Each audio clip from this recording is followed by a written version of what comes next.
எப்படா என்ன பார்த்து அந்த கேள்வி கேட்ட? எப்படா என்ன பார்த்து அந்த கேள்வி கேட்க தோணுச்சு? நே ஏனே அவனை இந்த அடி அடிக்கிறீங்க? பின்ன என்ன கேட்டான் தெரியுமா? உங்கள் பொண்டாட்டி குழந்தையெல்லாம் இன்சூரன்ஸில் ஆட் பண்ணியாச்சான்னு கேட்குறான். நல்ல விஷயம் தானே. எனக்கு இன்னும் கல்யாணமே ஆகலையா? என்னது?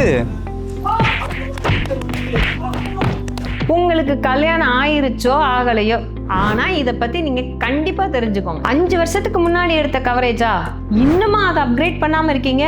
அப்ப நீங்க டஃப்பான சிச்சுவேஷன்ல மாட்டிட்டு இருக்கீங்க. மேரேஜ் ஆயிடுச்சா ஸ்பௌஸை சேர்த்துக்கோங்க. குழந்தை பிறந்துச்சா குழந்தையும் அந்த பாலிசியில ஆட் பண்ணிக்கோங்க. அதோட சேர்த்து நியூபார்ன் பேபிக்கு உண்டான கவரேஜ் இருக்கான்னு செக் பண்ணிக்கோங்க. பேரண்ட்ஸ் உங்க கூட இருக்காங்களா அவங்களுக்கும் நீங்க ப்ரொடெக்ஷன் பண்ணுங்க. ஏஜ் லிமிட் கிடையாது. ஹாஸ்பிட்டல் பில் நாளுக்கு நாள் இன்க்ரீஸ் ஆகுது.